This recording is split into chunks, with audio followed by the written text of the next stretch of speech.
Ndabasuhuje ubwoko bw'Imana, abantu turi kumwe muri aka kanya. Ndabasuhuje kandi mbifurije isabato nziza ndetse n'umunsi w'umunezero. Ndifuza yuko uyu munsi wambera umunezero nanjye kandi namwe mubinyifurize. Mbese muraho? Icyumweru cyagenze gute?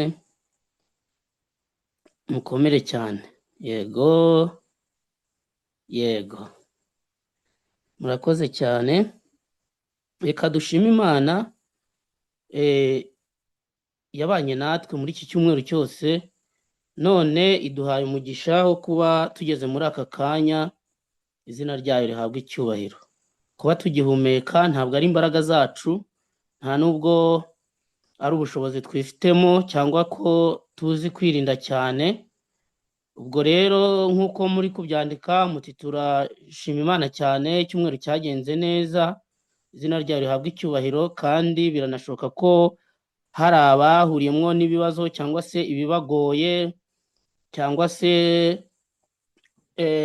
ibitaragenze neza muri rusange umuntu atarondora. Twavuga duti mu by'ukuri kuba tugeze muri uyu mwanya tugihumeka n'ibyo gushimira Imana, nubwo ibyo byose bitabura, nubwo ibyo byose bishobora kuba byarabayeho, ariko mureke ubwo dutangiye isabato tukibasha guhumeka, tukibasha gutekereza, ndetse tukaba duhuriye ahangaha by'umwihariko muri iri teraniro, mureke tubishimire Imana yacu. Izina ry'Imana rihabwa icyubahiro, kandi abo bahuye n'ibibazo bihangane, kandi tubifuje ko Imana yarema amashimwe mu mitima yabo, yarema ihumure mu mitima yabo, kugira ngo nabo iyi sabato ibabere y'umunezero, batagifitweho ububasha n'ibyo ngibyo bitagenze neza, ngo bigire ingaruka mu kuba wenda batakumva neza iki cyigisho cyangwa se n'ibindi byiza Imana yaduteguriye muri iyi sabato. Ubwo rero tuze imbere y'Imana twishima, tuze mu bikari by'Uwiteka dushima, izina ry'Imana yacu rihabwe icyubahiro. Iyi nsanganyamatsiko rero tugiye kurebera hamwe muri iyi wikendi iravuga ngo guhumurizwa mu gihe ufashwe uko utari. Guhumurizwa mu gihe ufashwe uko utari. Iyi ni titire y'ibi byigisho byose, ni insanganyamatsiko ngari. Tujye kureba, tuzarebera hamwe mu byigisho bigera kuri 3 gusa, ariko ni n'insanganyamatsiko ikomeye ku buryo umuntu yayirambura ikabamo ibyigisho byinshi, cyangwa se umuntu akayivugaho igihe kirekire. Ariko mu by'ukuri ngewe mfatanyije namwe tuzafatanya kureba bimwe muri iyi nsanganyamatsiko kugira ngo turebe icyo Imana itubwirira mu ijambo ryayo.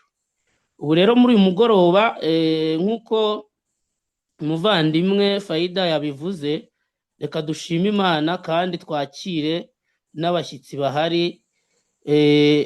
Niba hari umushyitsi uri kuri YouTube, niba hari umushyitsi uri kuri Zoom, yiyumvemo ikaze. Iyi nsanganyamatsiko tugiye kwiga ndabizi neza yuko twese turi buyungukiremo, yaba abasanzwe bahari, yaba ari n'abashyitsi. Ni insanganyamatsiko nziza, ngewe nshimira Imana ko igihe natekerezaga ku by'iyi nsanganyamatsiko ndetse no kuyitegura, numvishe nshimye Imana kubera uburyohe buba mu ijambo ryayo n'ubwenge igenda itwungura ibinyujije mu ijambo ryayo.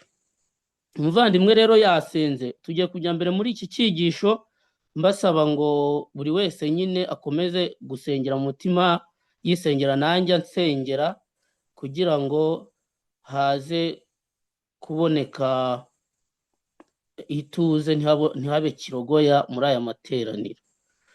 Iyi ndirimbo rero mwari murimo mwumva dutangije ya 39, nayo irimo amagambo akomeye dukwiriye gutangira dutekerezaho, aho bavuga ngo nikomeze ku rutare naho ahandi ni umusenyi, bakongera bakanabisubiramo ngo naho ahandi rwose ni umusenyi. Ni ukuvuga ngo kuri rutare kandi ni nawe Yesu, niho hantu umuntu yakwikomeza igihe cyose ufite ibindi bintu ushaka kwishingikirizaho birangira ubonye yuko ibyo bintu mu by'ukuri ari ku musenyi. Ibyo bintu nta humure bishobora kuguha, nta kintu byagufasha keretse wikomeje ku rutare. Niyo mpamvu hano babisubiyemo nk'inshuro ebyiri bakavuga ngo naho ahandi ni umusenyi, naho ahandi ni umusenyi. Igihe natekerezaga kuri iyi ndirimbo numvishije dukwiriye kuyishyiraho ikaba ari itangira n'ubundi iyi nsanganyamatsiko, kandi tuzakomeza no kugenda tuyifashisha mu buryo tuzajya tujya mbere. Nikomeze ku rutare, naho ahandi hose ni umusenyi, kandi bakavuga ngo nkomezwa n'amaraso ya Yesu. Haleluya. Amagambo aboneka muri Zaburi ya 25, ndifuza yuko hagira umfasha gusharinga, host yamfasha gusharinga inyandiko, gusharinga screen, noneho kugira ngo n'abantu nibishoboka, niba byashoboka, baze kuba bareba icyigisho. Zaburi ya 25 ari naho harimo isomo twashyize kuri flyer cyangwa se isomo ry'urufunguzo. Duhereye ku murongo wa 19, hariho ku murongo wa 20, ariko iyo uhereye ku murongo wa 19 araza gusharinga inyandiko, ariko dufate Bibiliya zacu dusome aya masomo kuko turifashisha Bibiliya cyane. Muri uyu mugoroba tugiye kwifashisha Bibiliya cyane. Harimo amagambo avuga ngo reba abanzi banjye ni benshi kandi banyanga urwango rw'inkazi. Uyu ni Dawidi wabwiraga Uwiteka igihe, nk'uko bigaragara muri aya magambo. Iyo usomye kiriya gice usanga muri aya magambo mu by'ukuri bimeze nk'aho yakagombye kuba yari ari kwiganyira, yakagombye kuba n'ubundi arimo arivuga, arimo aravuga ibibi muriho. Arakoze cyane udusharinze screen ngo reba abanzi banjye ni benshi kandi banyanga urwango rw'inkazi. Rinda umutima wanjye unkize. Haleluya. Rinda umutima wanjye unkize, ne gukorwa n'isoni kuko nguhungiyeho. Gukiranuka no gutungana binkize kuko ngutegereza. Haleluya. Iri somo kuri uyu murongo wa 21 harimo ikintu gihishemo ngira ngo murebe, aho bavuga ngo gukiranuka no gutungana binkize kuko ngutegereza.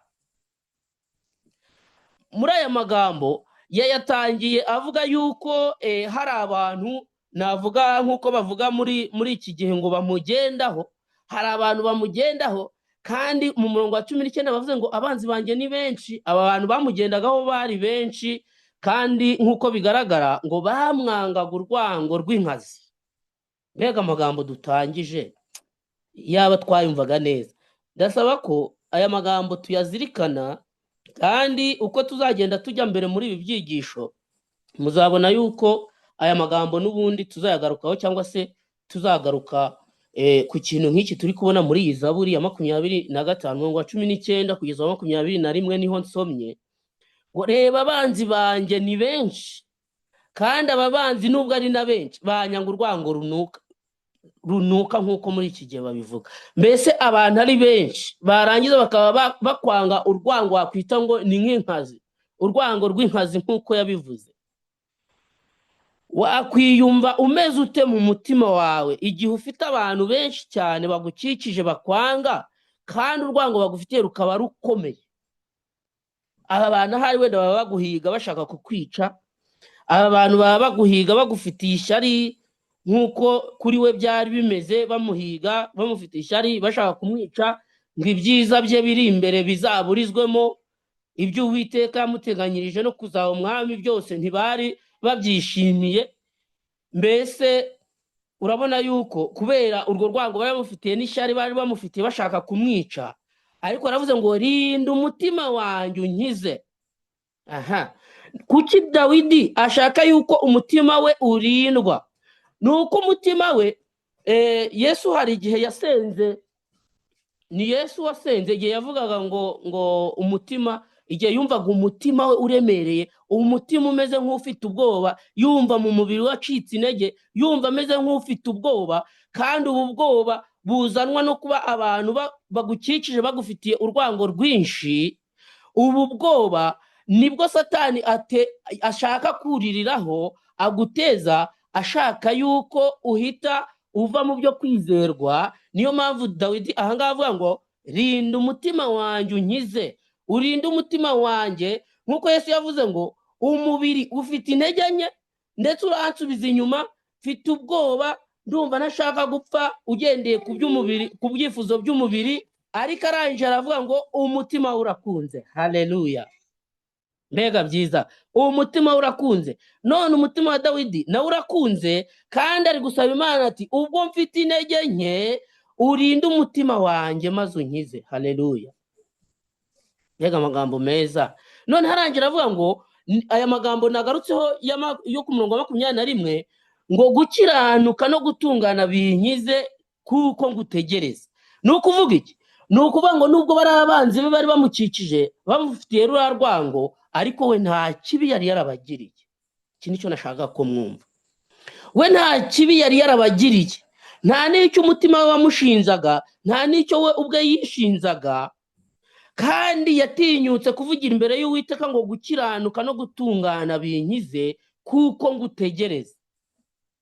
Nko kuvuga ati nubwo abantu bankikije, njyewe rwose kuri bo ndera, nta kintu nabagize, ntago njyewe nabanze, nta shyari nabagiriye, ntago nigeze nshaka kubica, ntago nabahemukiye nubwo bo banyanga. Guhumurizwa mu gihe ufashwe uko utari, mu gihe ufashwe uko utari. Aba bantu nubwo bamwangaga bari bafite buriya ibirego bamurega. Ngira ngo wenda mu cyigisho cy'ejo saa sita tuzagaruka ku byerekeranye n'uburyo ki na Yesu iki kintu yageze muri situwasiyo imeze nk'iyi yo gufatwa uko utari. Igihe bimeze gutya, abantu baza bo bafite ibirego, ntabwo ababanzi ba Dawidi bamujeho nta birego bafite, kandi ngo bari benshi. Mbese turi kujyana? Muri kumva ahantu ndi kwerekeza? Aba bantu baje ari benshi kandi bamufitiye urwango, ariko we ntacyo yari yarabagize. Ubwo rero bari bafite ibirego bamurega, ariko we yarakiranukaga. Ni ukuvuga ngo ibyo birego bamuregaga byari iby'ubusa, bamufataga uko atari. Mu gihe rero umuntu yisanze muri situwasiyo nk'iyi, guhumurizwa kwe kuva he? Gutabarwa kwanjye kuzava he mu gihe ngeze muri situwasiyo nk'iyi? Ngiyi insanganyamatsiko tugiye kwigaho muri iri wikendi.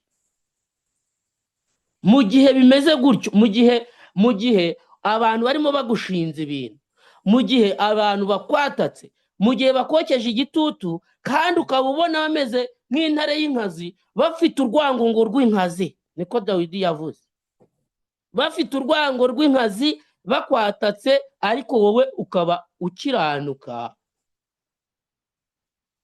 Muri icyo gihe bigenda gute? Reka mbabwire, situwasiyo nk'iyi tujya duhura nayo mu buzima bwacu bwa buri munsi, kandi buri wese ashobora ntabwo mvuze ko buri wese wenda yahuye nayo, ariko njyewe nigeze guhura nayo.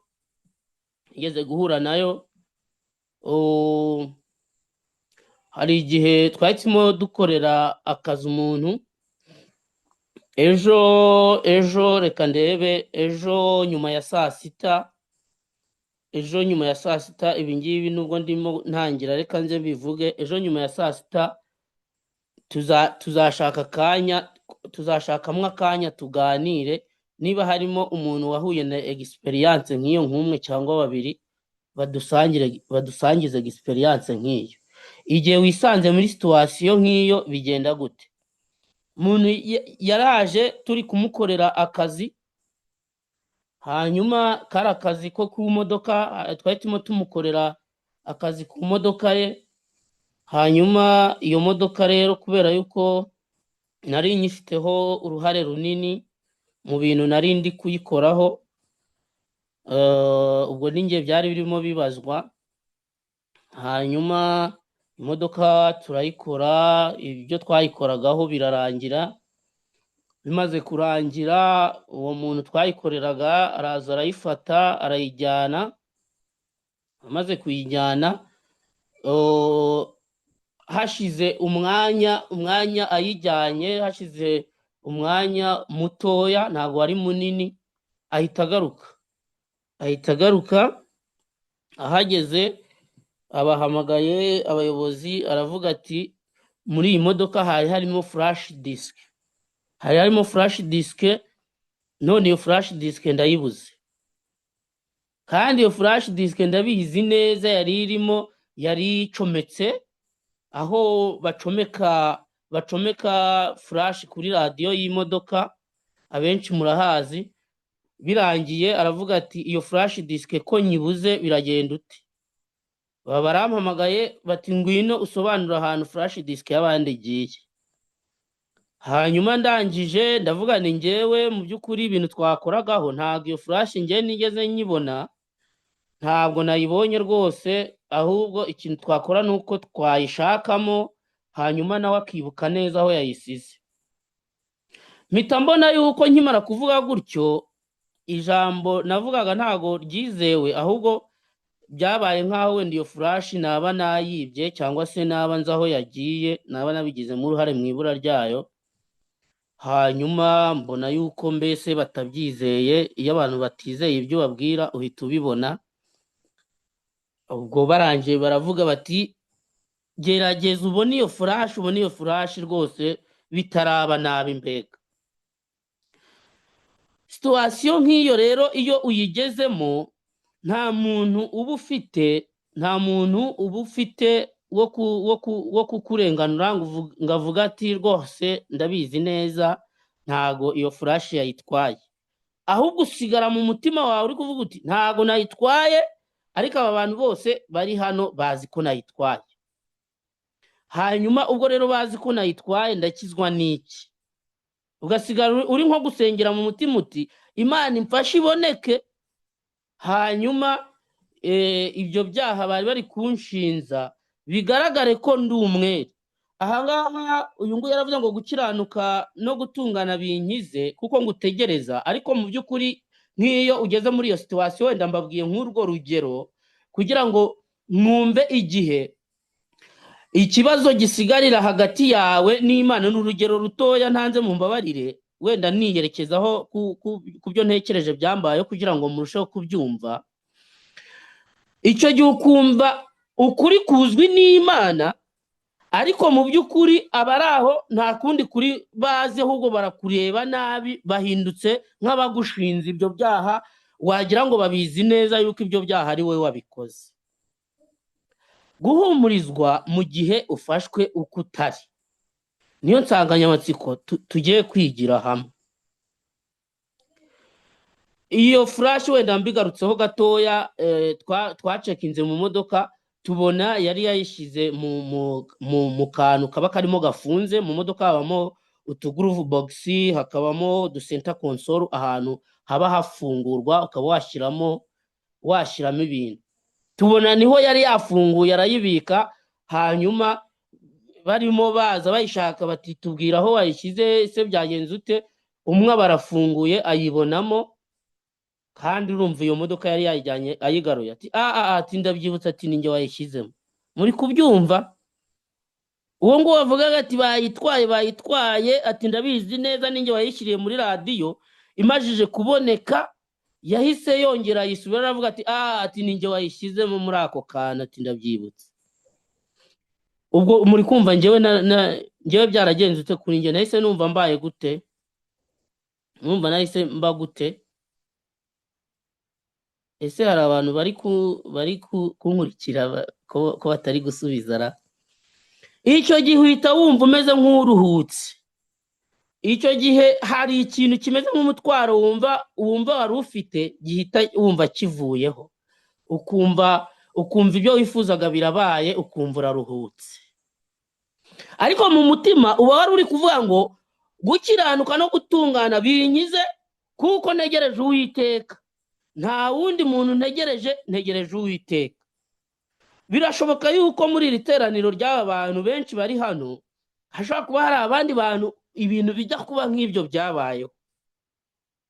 Nitubona akanya ejo nimugoroba hari igihe nzabwira nk'abantu babiri bazaba bambwiye yuko bashobora kubivugaho, hanyuma batubwire nka babiri badusangize uko byabagendekeyeho.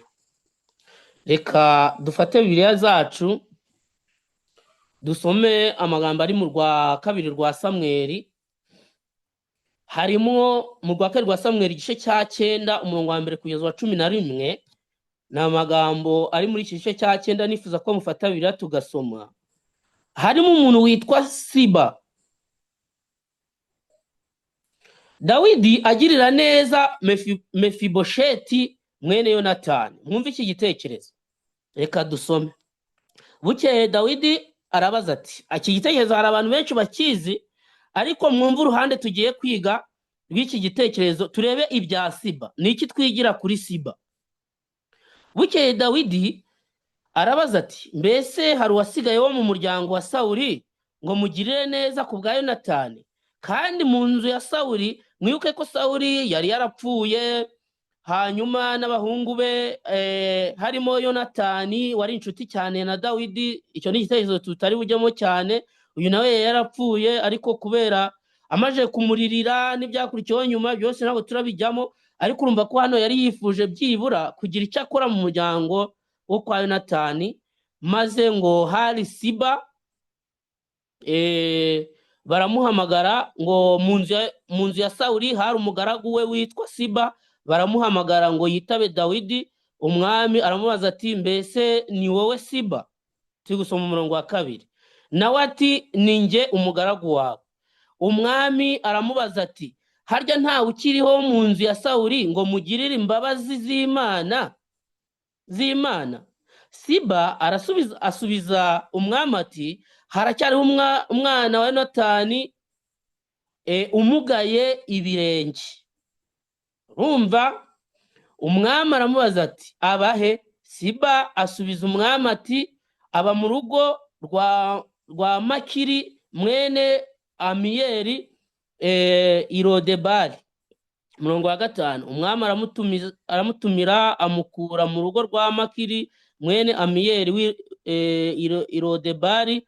Nuko Mefibosheti mwene Yonatani mwene Sawuli yitaba Dawidi. Uwo wari umugaye nyine yitaba Dawidi kugira ngo amugire neza nkuko yari abivuze. Ageze imbere ye agwa yubamye aramuramya. Maze Dawidi aravuga ati, Mefibosheti. Arayitaba ati, karame umugaragu wawe ndi hano. Dawidi aramubwira ati, humura kuko ntazabura kukugirira neza ku bwa so Yonatani, kandi nzagusubiza imisozi yose y'inyarurembo ya sogokuru Sawuli, kandi uzajya urira ku meza yanjye iminsi yose. Mbega kugirirwa neza! Ati, humura nubwo umugaye rwose, nkaba ntari nkuzi, ariko sinzabura kukugirira neza. Umurongo wa 8. Nuko aramuramya aravuga ati, umugaragu wawe ndiki ko unyitaho, kandi ndi intumbi y'imbwa. Umurongo wa 9. Umwami aherako ahamagara Siba umugaragu wa Sawuli, aramubwira ati, ibyari ibya Sawuli byose n'ibyabo mu nzu ye bose mbigabiye mwene shobuja. Ibyo kwa Dawidi byose birangiye bihawe uwitwa nde? Mefibosheti, sibyo? Umuhungu wa Yonatani. Kandi wowe n'abahungu bawe. Noneho Siba wamuranze, wavuze yuko aza bari, wavuze yuko uwo muntu rwose ahari kugira ngo azagirirwe neza. Dore ibyarimo abwirwa. Kandi wowe n'abahungu bawe n'abagaragu bawe muzajye mumuhingira imirima ye, usarura imyaka kugira ngo mwene shobuja abone ibimutunga. Ariko Mefibosheti mwene shobuja azajya arira ku meza yanjye iteka. Kandi Siba yari afite abahungu 15 n'abagaragu 20. Murumva ko Siba nawe yari akomeye. Mbese ni iki twigira kuri Siba? Nicyo kintu turi kurebera hamwe. Umurongo wa 11. Maze Siba abwira umwami ati, ibyo umwami data databuja yategetse umugaragu we byose, niko umugaragu we nzabigenza. Nuko Mefibosheti akajya arira ku meza y'umwami nk'umwana w'umwami wese. Amen. Yagiriwe neza rwose. None niki twigira kuri Siba? Turagisanga mu gice cya 16. Ubwo tuvuye muri kiriya gice tugenda tuvuye ku gice cya 9 tugeze ku cya 16. Guhera ku murongo wa mbere kugeza uwa 4 hari amagambo nshaka yuko tuhareba. Ubwo tuvuye ku gice cya 9 tugeze ku cya 16 kugira ngo turebe icyo twigira kuri Siba. Siba afasha Dawidi kandi abeshyira Mefibosheti. Ngaho rero niyo titeri hari ku gice cya 16 ku bantu bafite Bibiliya bari gusoma. None se Mefibosheti ko yari umuntu ugabiwe n'umwami kandi akaba yarashinzwe uyu Siba, kandi Siba akaba yari yarasezeranye yuko rwose ibyo umwami amutegetse azabisohoza. None iyi titeri ikaba izanye inkuru y'incamugongo ivuga ngo Siba yafashije Dawidi ariko abeshyera Mefibosheti. Reka mbabwire, buriya ikintu cyitwa kubeshyera no kubeshyerwa, ngewe ku giti cyanjye ibyo bintu ndabyanga cyane, ariko ntekereza yuko hari abantu benshi icyo kintu bacyanga iyo babeshyewe kandi iyo umuntu abeshyewe nibwo ahita agwa muri ya situwasiyo yo gufatwa uko atari.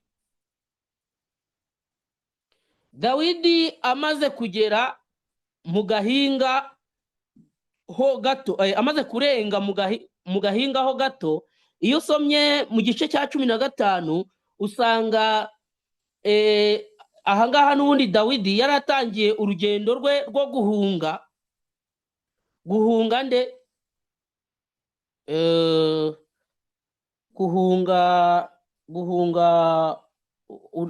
uriya muvandimwe n'ubundi uriya muvandimwe wa Yonatani n'ubundi wamuhigaga, yagombaga kumuhunga akagenda. Ahangaha rero ngo yazamutse umusozi, muzasoma mu gice cya 15, ari kumwe n'abagaragu n'abantu bari bamukurikiye abo mu nzu ye. Hanyuma rero ahangaha ngo akirenga arenze mu gahinga ho gato ahura na Siba umugaragu wa Mefibosheti azanye indogobe ebyiri ziriho amatandiko kandi zikoreye amarobe n'imitsima 200, amarobe y'imitsima 200 n'amaseri y'inzabibu zumye 100 n'ayandi 100 y'imbuto zo muki n'imvumba ya vino. Urumva ibintu yari yikoreye azaniye Dawidi. Umwami abaza Siba ati ibi ni iby'iki?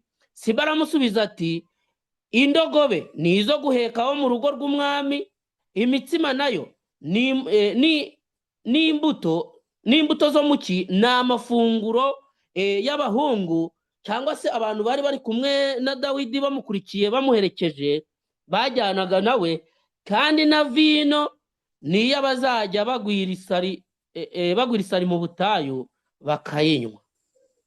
Umwami aramubaza ati mbese mwene shobuja ari he? Ubwo yamubazaga Mefibosheti, none wari he? Siba ati dore abi Yerusalemu, kuko yavuze ati ubu inzu ya Isirayeli izansubiza ku ngoma ya data. Mwumva icyo kinyoma. None Mefibosheti uwo twagiriye neza ari hehe ko atazanye nawe, cyangwa se ngo aba ari mu bankurikiye ngo tujye duhunge? Aba nshyigikiye yuko ari umwe mu bantu nakujije cyangwa se nagiriye neza. Uyu nguyu aviyo ngiyo uyu witwa Siba aravuga ati yewe ntago akwitayeho rwose, ahubwo yigiriye i Yerusalemu, ahubwo anateganya yuko ingoma Yonatani yari kuzima Abisirayeli bazayimuha rwose.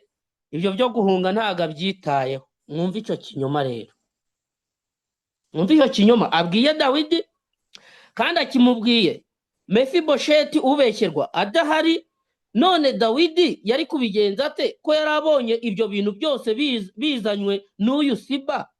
Ibyo bintu yahise abifata nk'ukuri, yumva niko byagenze mu by'ukuri, kandi yarabeshyaga. Umwami aramubaza ati umwami abwira Siba ati ubu nkugabiye ibya Mefibosheti byose. Nimunyumvire koko, ubu nkugabiye ibya Mefibosheti byose. Siba aravuga ati ngukuriye ubwatsi mwami nyagasani, ndagahora ngutonaho. Ntumve umubeshyi rero. Ahangaha ni muri cyagiye bahunga, igihe kimwe twari turimo twigana n'umuvandimwe arimo atubwira ibya Shimeyi wa undi watutse Dawidi. N'ubundi ni muri uru rugendo, ni hafi aho, mwumve ibintu Dawidi yagendaga ahura nabyo. Hano ni hafi ya hahandi Shimeyi yamutukiye, muri kubyumva? Hano ni hafi ya hahandi wa muvandimwe yatwigishije, aho Shimeyi cyagiye twigaga icyigisho kivuga ngo uri Shimeyi wa kangahe, hafi yaho Shimeyi yamutukiye. Muri urwo rugendo niho uyu nguyu Siba nawe yaje amubwira ati yewe hari n'undi utakwitayeho. Uriya se ahubwo kavuga yuko ingoma Yonatani mushuti wawe yari kuzahabwa ari uzayihabwa. Maze Dawidi yumva ibyo nabyo bibaye bimukoroga mu mutwe. Igihe ubeshewe, igihe ufashwe uko utari, bigenda gute? Sibwo Siba umubeshyi ahise ahabwa ibya Mefibosheti byose. Muri iki gice cya 19, mu gice cya 19, mu gice cya 19 noneho niho tugiye gusoma, mu gihe ubu ngubu twe turi gusoma igice cya 16. Reka turebe mu gice cya 19 noneho ibyabaye. Simwumvishe ko Mefibosheti abeshyewe? Reka turebe mu gice cya 19 umurongo wa 25 kugeza wa 31, umurongo wa 25 kugeza wa 31. Mefibosheti aza gusanganira umwami, nyamara se aramusanganira niki? Ko yarangije gufatwa uko atari, ko umwami yarangije kumufata uko atari. Bavandimwe, ikintu cyitwa kubeshya ndacyanga, ikintu cyitwa kubeshyerwa ndacyanga. Ubusanga ari ikintu kibi cyane utabona nuko usobanura. None urumva Dawidi ni nkaho muri iyo situation yari umwere, kubera yuko ibyo yabwiwe atarabizi, kandi yanabibwiwe ari muri situation nawe itoroshye, ahunze abantu nka ba Shimeyi twize barimo bamutuka. Akimara kumubwira iyo nkuru ahita avuga tumva, afata umwanzuro navuga ngo uhutiye, haravuga ati Shimeyi ndamunyaze, ibyo nari naramuhaye ndabikwihereyeweho Siba, dore niwe mwiza. Mu gihe umuntu mubi hubwo ari we witwa mwiza, icyo gihe bigenda gute? Igihe ukuri kuzwi n'Imana yonyine na nyirako. Kandi umurongo wa 25 igice cya 19 cy'urwa kabiri rwa Samweli, kandi Mefibosheti mwene Sawuli aramanuka aza gusanganira umwami. Uhereye umunsi umwami yagendeyeho ukageza aho yagarukiye iwe amahoro, ntiyigeze kwikenura ibirenge cyangwa kwikemuza ubwanwa, haba no kumesa imyenda ye. Mwumve Shimeyi wari waramugaye, nyamara abonye umwami ahunze arahangayika, aramuhangayikira, niyongera koga ibirenge, niyongera kwiyogoshesha ubwanwa, umusatsi umushokonkoreraho kubera agahinda yari afite, kubera urukundo yari akunze Dawidi. Nyamara Dawidi we kubera umuntu ubeshya yari yararangije kumwanga, yari yararangije kumunyaga, yari yararangije kumufata nabi. Ihumure mu gihe ufashwe uko utari. Ahinguka imbere ye n'umwanda wose, wumva ukuntu yari ameze nk'umuntu wisize ivu, guhera ngo igihe yari yarahungiye kugeza igihe yagarukiye amahoro. Ntabwo yari yigeze yoga ibirenge, ntabwo yari yarigeze yikemuza ubwanwa cyangwa ngo amese n'imyenda ye. Mbega urukundo ahubwo Mefibosheti yari amufitiye. none umwami we yaramufitiye uburakari niko navuga, avuga ati ni umwanzi wanjye ahubwo aranashaka n'ingoma yanjye, ntabwo anyitayeho kandi naramugabiye. kumba undi we amwitayeho aramuririra. Buretse uze wumva ibintu yamubwiye. Umurongo wa 26, ageze i Yerusalemu gusanganira umwami, umwami aramubaza ati ariko icyakubujije kujyana nanjye ni iki Mefibosheti we? Ni iki cyakubujije kujyana nanjye? Urumva yuko yari akibyibuka, yari amufitiye urwango, cyangwa se yari yaramufashe nabi, yari yamufashe uko atari. Mbese igihe dufashwe uko tutari bigenda gute? Nibyo bintu, niyo nsanganyamatsiko turi kwigaho. Igihe dufashwe uko tutari, ni iki cyakubujije kujyana nanjye ye Mefibosheti we? Mu 27 w'igice cya 19 mu rwa 2 rwa Samweli niho turi gusoma. Aramusubiza ati mwami nyagasani, umugaragu wanjye yarambeshye. Ibyo yakubwiye yarakubeshyaga, kuko umugaragu wawe nari ngize nti ngiye gushyira amatandiko ku ndogobe nyigeho njyane n'umwami, kuko umugaragu wawe ndi ikimuga. Murumva ibintu bikomeye uyu Siba yakoze. Yabonye Mefibosheti arimo yitegura gutegura indogobe ari bugendeho kuko atabashaga kugenda, arimo yegeranya ibintu ari bukoreshe kugira ngo akurikire Dawidi wamugabiye kandi yakundaga cyane. Maze Siba amuca inyuma, ahubwo abari gufata ibyo bintu kuko atabashaga kumurwanya, kuko atabashaga kugira ikintu yabikoraho. Siba bari ubibatura, aragenda ajya kumubeshyera. Umugaragu wanjye ari we Siba, wa wundi mwami wowe wabwiye uti uzamwiteho, ntabwo yanyitayeho, ahubwo yaraje arambeshya, kuko umugaragu wawe nari ngize nti igihe nari ndimo ntegura mvuga ni ngiye gushyira amatandiko ku ndogobe nanjye nyigeho kuko ntabasha kugenda, maze nijyanire n'umwami wanjye, kuko umugaragu wawe ndi ikimuga. Kandi yambeshyeye ku mwami databuja. Ariko rero nyagasani, umeze nka marayika w'Imana. Wumva ijambo Mefibosheti yavuze, umeze nka marayika w'Imana, cyangwa se muri ibyo byose byabaye wowe uri umwere. Aramubwira ati wowe ntacyo nagushinza nyagasani, kuko ibyo umugaragu wanjye yakubeshye nta buryo wari ufite bwo kubyanga. Ba Shimeyi bari barimo bagutuka, umwanzi wawe yarakumereye nabi ashaka kukwica. Undi muntu aza gukoroga mu mutwe, araza arambeshyera, kandi umugaragu wawe nari ikimuga ntabasha kugenda, nshatse kugukurikira. Ibyo nateguraga byose Siba arabyegura, aba ari ugukurikira.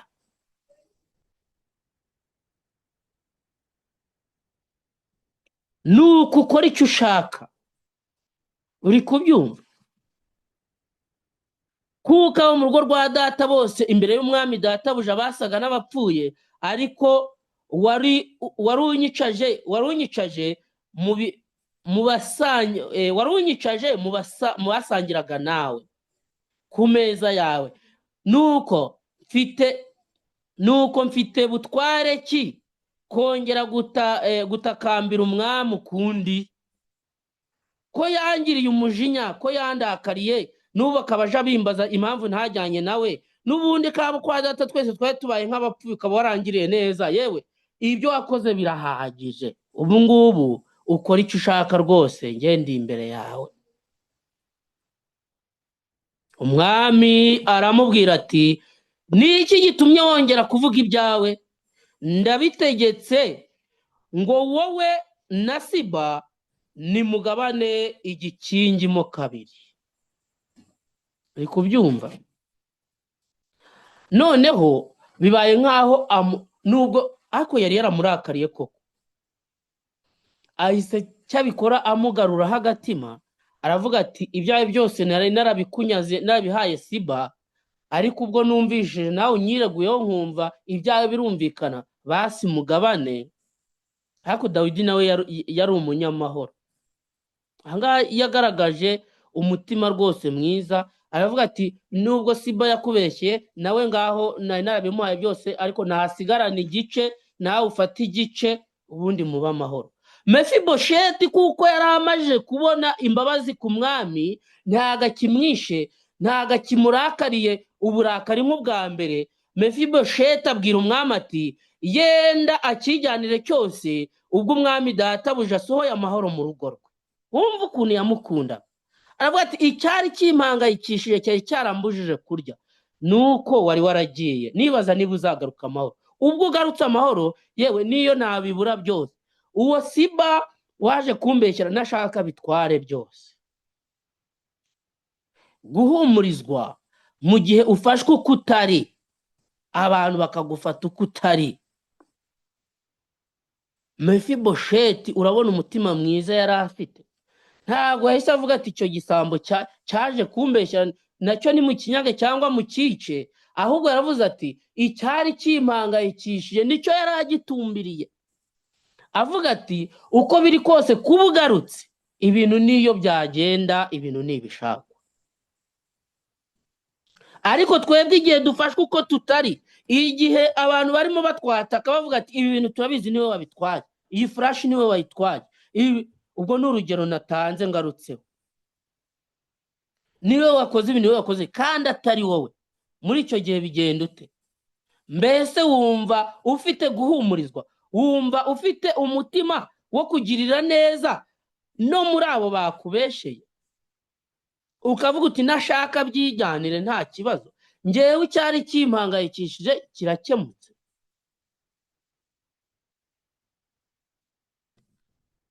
Mu Migani igice cya 10 umurongo wa 18 hari amagambo avuga ngo uhisha urwango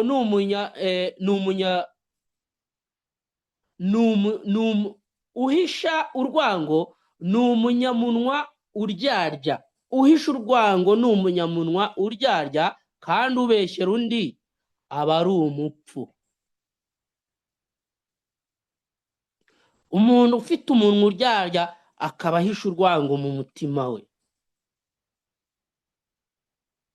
niwe ahangaha mu Migani bavuze, kandi niwe Siba hariya tumajije kubona. Kandi ubeshyira abandi aba ari umupfu.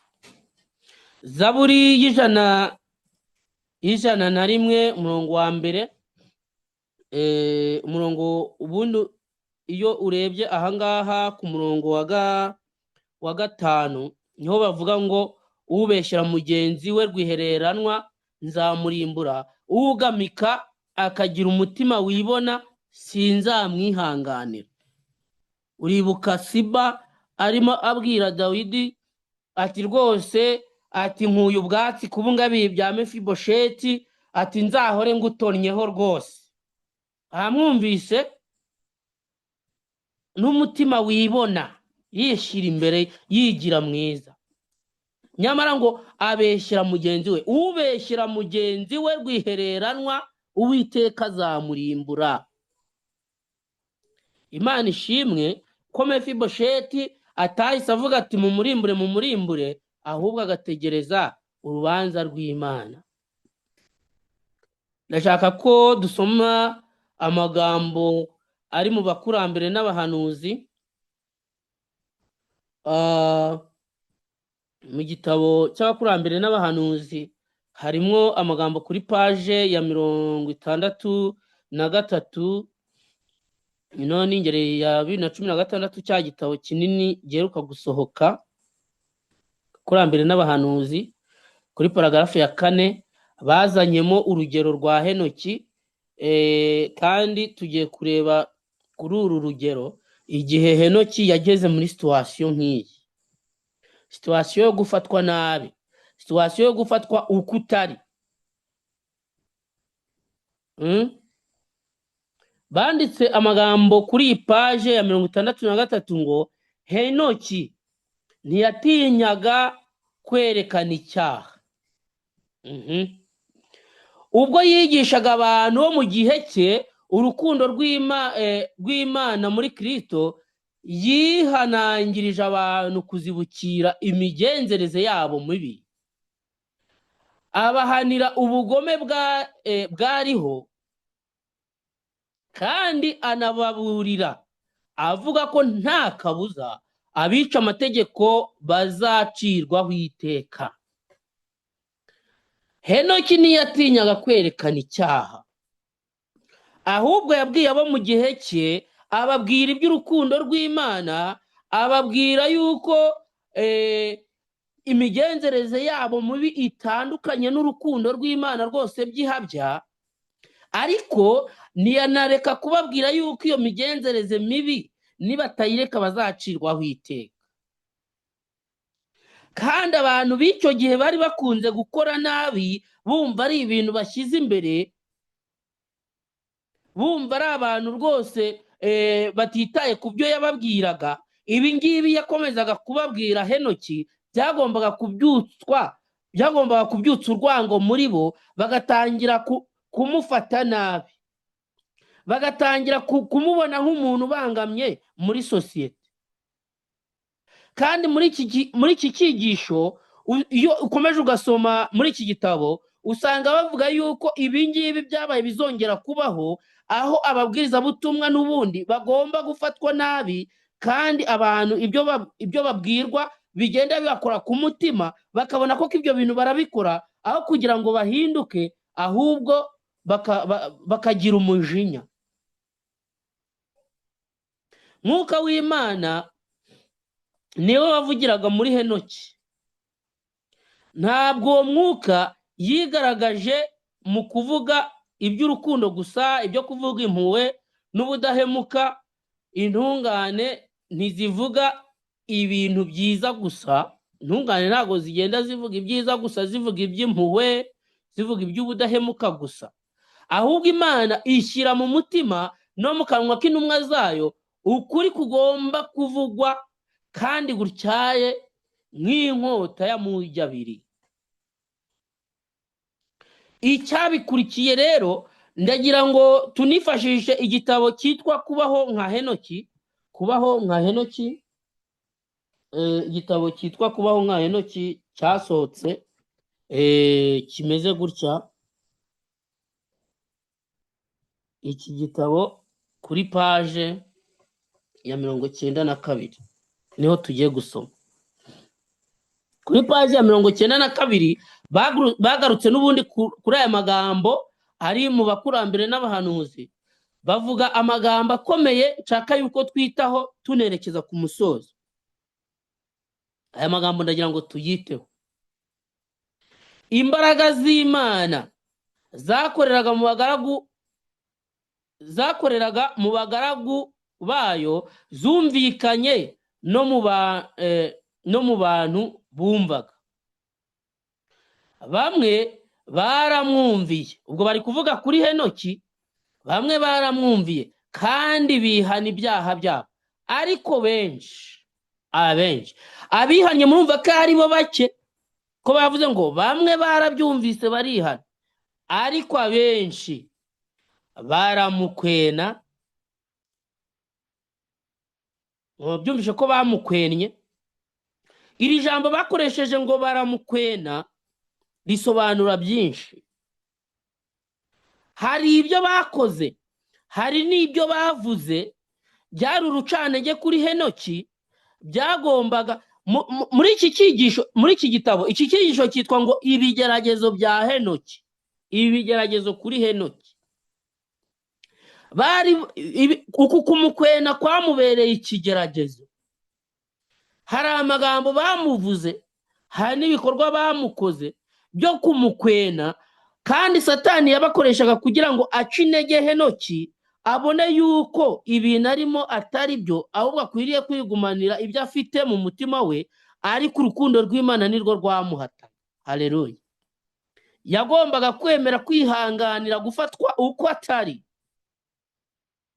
Natwe hari igihe tuzasabwa kwihanganira gufatwa uko tutari, mu gihe tubwiriza ubutumwa, kandi no mu mibereho yacu ya buri munsi. Nk'uko nabahaye urugero, hari igihe kigeramo ugafatwa uko utari, ukabeshyerwa, cyangwa se ukumvikana mu buryo butari bwo, aho hantu utabasha kujya gusobanura ngo nyamara ndarengana, ugasigara uvuga nka Dawidi nk'uko twatangiye tubibona, uti uncira urubanza wowe Mana, ni wowe uzi ukuri.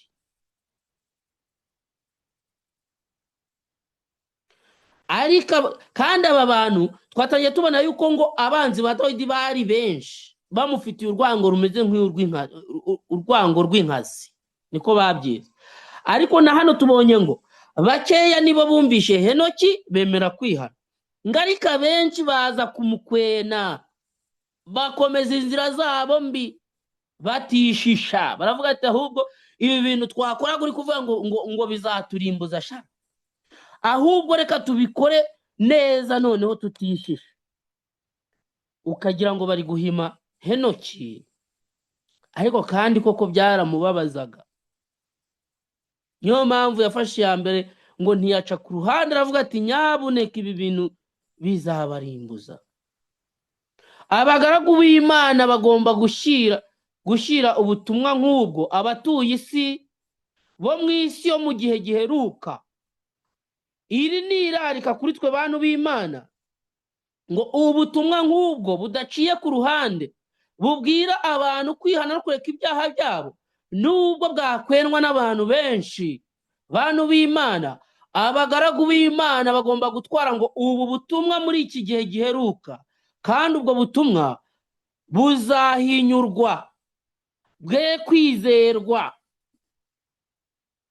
Bishukuru muri iki gitabo banditse ubwo butumwa buzanga kwizerwa, kandi ubwo butumwa iyo butizewe nibwo umuntu bamukoba akagwa muri ya situwasiyo yo gufatwa nabi, agafatwa uko atari, akamera nk'ikivume. Noneho Satani nawe agatangira kumwoshya, agatangira kumwongora ati ariko ubundi urabona utari ikivume, nk'uko yoshyaga Yesu akavuga ati ariko urabona ibintu uri gukora hari umuntu ukwitayeho, ahubwo abo uvuga ukunda reba urwango bagufitiye nibo bashaka kukwica. Ibyo ntituzabigaruka hejuru.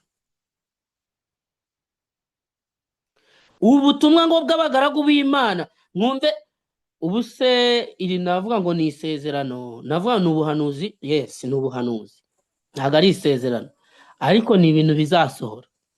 Abagaragu b'Imana bagomba gushyira ubutumwa nk'ubwo Henoki yari atwaye abantu bo mu isi yo muri iki gihe giheruka, kandi ubwo butumwa buzahinyurwa abantu bange kubwizera. Abantu ba mbere y'umwuzure birengagije amagambo y'imiburo y'uwagendanaga n'Imana, ari we Henoki wagendanye n'Imana imyaka 300, kandi ngo ni nako urubyaro ruheruka rutazita ku miburo y'intumwa z'Imana. Mwitegure gukobwa, mwitegure gufatwa uko mutari. Abantu bakagufata nk'umuturage, nk'umuntu utazi aho isi igeze, bakavuga ati yewe gasabato nziza, we sabato nziza, nuko wabaye kweri? Ayayaya, ntabwo uzi aho isi igeze. Ninde wundira? Tuyisenge Didier, ntabwo uzi. Reba ukuntu uba umeze, ntabwo uzi aho isi igeze. Ugafatwa nabi, ugafatwa uko utari. Yewe gafayida fayida. Ubu koko reba abo mwabanaga aho bageze, reba ukuntu baba banezerewe, none wowe umeze nk'umunyamibabaro. Noneho nibigarukiraho gusa, ahubwo bakanakubeshyera, bakajya kubwira umwami ati tuzi ukuntu abakuvuga, uzi ukuntu akwanga. Reba ukuntu Siba yagiye kubeshyera Mefibosheti, ati yewe ajya anavuga yuko ingoma yari kuzahabwa Yonatani, rega ngo Abisirayeli bizarangira ngo bayimuhaye. Ubu yagiye kwitegura, yibereye i Yerusalemu. Urumva amagambo ya Siba sha. N'abandi navuze amazina. Amagambo ari muri iki gitabo bakomeza bavuga, kandi aya magambo ngiye gusoma anaboneka mu burezi.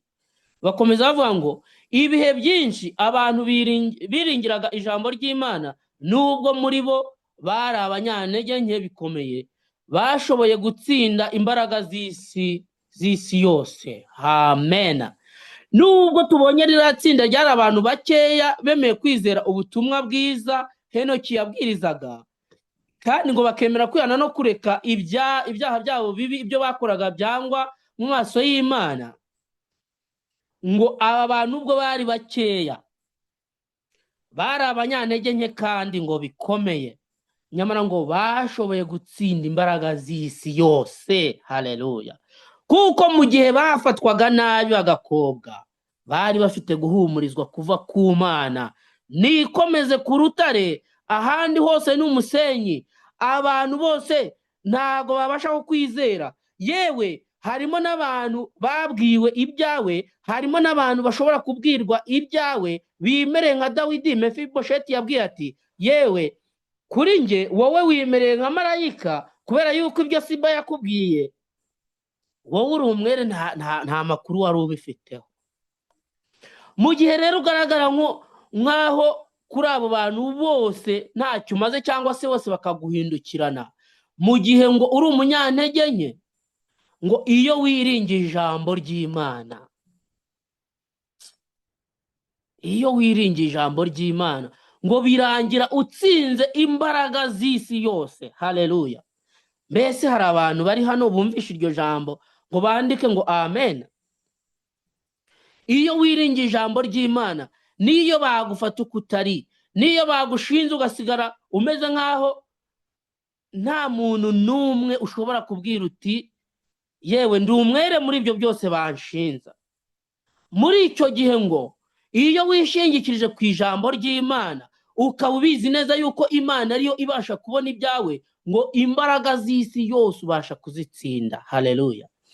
Henoki yari afite umutima utunganye, afite imibereho yera, yashishikaje ukwizera, yashikamishije ukwizera kwe mu ntsinzi yo gukiranuka. Yari ahanganye n'abo mu gihe cye bari barahenebereye kandi ari n'abakobanyi, maze ngo ashikamisha kwizera kwe ku ntsinzi yo gukiranuka. Aravuga ati, avuga nka Dawidi nk'uko twatangiye tubibona, ati Mana ari wowe umburanira kandi unkomeze umutima mu gihe barimo bankoba, mu gihe mfashwe uko ntari. Abantu b'icyo gihe baramusuzuguraga. Aya magambo anaboneka mu gitabo cy'abakurambere n'abahanuzi, n'ubundi kuri paji ikurikira yandi ya 63 twasomyeho. Amagambo aboneka kuri paji ya 64, kandi akaba ari no muri iki gitabo cyo kubaho nka Henoki paji ya 92 turimo dusoma. Baranditse ngo abantu bo mu gihe cye baramusuzuguraga kuko atashakishaga ubutunzi bw'isi. Mwibuke zangiro mu kanya narindimo mbaha z'abantu bamwe baraha, wenda igihe baba bagezemo bari gukobwa, bakavuga ati ntago ubasha, nta nubwo uzagera ku iterambere, ni wowe wisubiza inyuma. Reba uburyo twebwe tubigenza, tukaba tugeze ku iterambere. Reba tubigenza gutya, tugakora gutya, tukagera ku iterambere. Ubwo rero ngo Henoki we ngo baramusuzuguraga, bakavuga ati uriya reka ngo kuko atashakishaga ubutunzi bw'isi. Mbese muri iki gihe twebwe, mu gihe iterambere ryihuta, mu gihe abantu bameze nk'abantu twihugiyeho kandi tumeze nk'abacanganyukiwe mu mutwe kubera gushakisha ubutunzi, ninde uzaza akavuga ngo yewe uriya ntago ajya ashakisha ubutunzi? Iki kibazo ukibaze nanjye nkibaze. Ninde uzavugwaho amagambo nk'aya Henoki, bakamukoba bamusuzugura, bakamufata uko atari, mu byo bamushinja harimo iki ngiki kivuga ngo ntabwo ajya ashakisha ubutunzi bw'isi? Mbega ikintu gikomeye. Bakagushinja ati yewe uriya iby'isi ubona bitamushishikaje rwose. Ahubwo yari yararunduriye umutima we ku butunzi budashira, yari arangamiye umurwa wo mu ijuru. Haleluya! Yari yarabonye umwami mu ikuzo rye hagati muri Siyoni. Umutima we, ibitekerezo bye n'ibiganiro bye byose byiberaga hehe bavandimwe? Byiberaga mu ijuru. Haleluya! Bamufataga uko atari kandi we atari kumwe nabo, byose byiberaga mu ijuru. Umutima we, ibitekerezo bye, ibiganiro bye. Mbese ibiganiro byacu bibahe? Mbese tuganira iki cyubaka? Mbese ibiganiro byacu nabyo biba mu ijuru? Ibitekerezo n'umutima byacu byibera mu ijuru. Uko gukiranirwa kwiyongeraga mu gihe cya Henoki, niko yarushagaho gushaka kubana n'Imana. Akavuga ati ahanyikije huzuye abagome, huzuye abankoba, huzuye abagambanyi, huzuye abamfata nabi bakamfata uko nari, baransuzugura nk'uko banditse ngo baramusuzuguraga. Reka rero nshaka Imana, reka ndusheho kwiyegereza Imana. Iyaba umuntu wese uri aha ngaha icyifuzo cye cyabaga iki ngiki, akavuga ati muri iki gihe hari akajagari, muri iki gihe harimo gusuzugurwa, muri iki gihe abantu bambona bakabona ndi umuturage wo hasi, muri iki gihe abantu babona abandi bameze nk'abajagari nk'uko nayo mbivuze, reka nishakishirize Imana, reka niyegereze Imana. Niko yarushagaho gushaka kubana n'Imana. Ubwo yari akiri mu isi, binyuze mu kwizera, we yiberaga mu bwami bw'umucyo. Haleluya. None rero bavandimwe, ngo Kristo azi neza, aya magambo nayo aboneka kuri iyi paji ya 92. Muyumve niyo ngiye gusorezaho. Kristo azi neza abantu bose bavugwa uko batari. Urumva aya magambo? Kristo azi neza abantu bose bavugwa uko batari, kandi babeshyerwa n'abantu. Haleluya. Iyaba abantu bavugaga bati haleluya, amina. Guhumurizwa mu gihe ufatwa uko utari, bakubeshyera.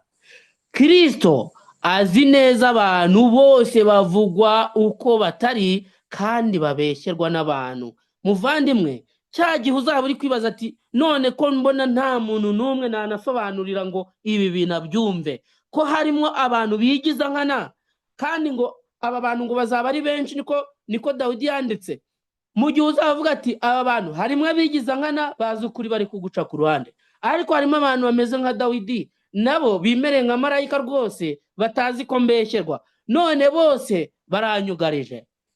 Icyo gihe uzabona umeze gutyo, uzajya wibuka aya magambo ngo Kristo akuzi neza kubeshyerwa, kandi akuzi neza yuko ibyo bakuvuga atari byo.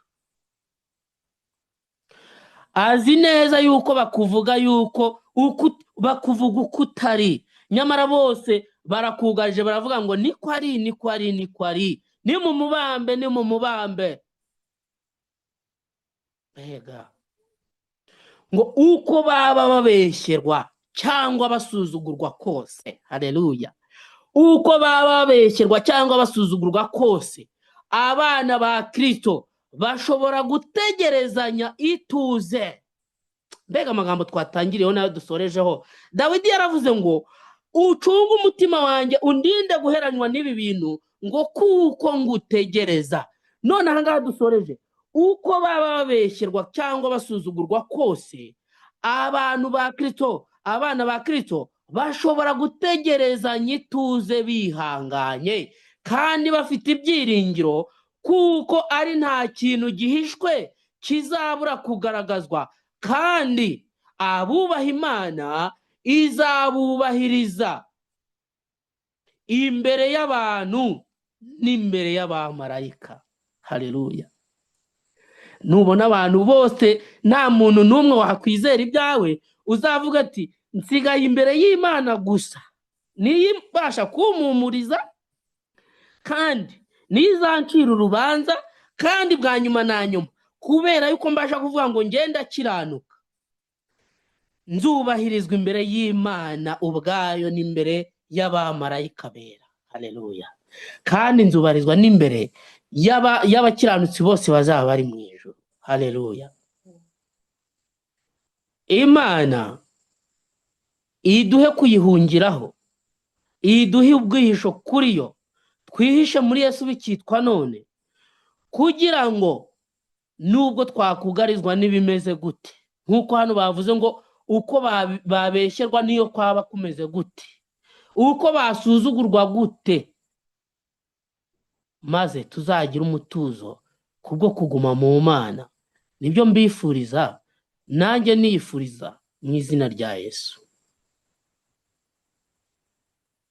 Reka dusenge.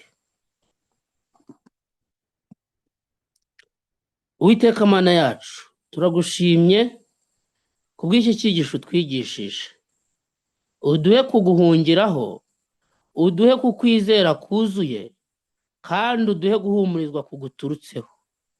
Niba hari abantu bari muri situwasiyo nk'iyi cyangwa se bigeze kuyigeramo n'ubu bakaba bumvaga bagifite ipfunwe bavuga ngo bya bindi ntabwo byasobanutse, bameze nk'abiburanira, bameze nk'abikunze, kandi bakaba banigunze bavuga bati bya bintu byarangiye abantu bose bazi yuko ari njye mubi.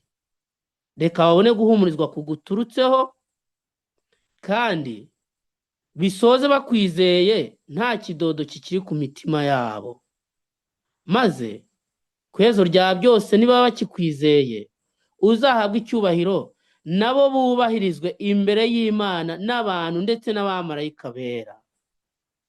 Turifuza kuzahurira aho ngaho twese, kandi udushoboze kuzahaba, kandi ukomeze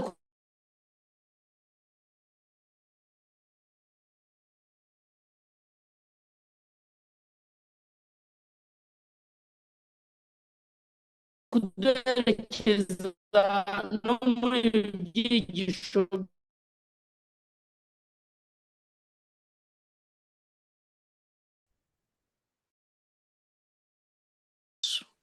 Amen.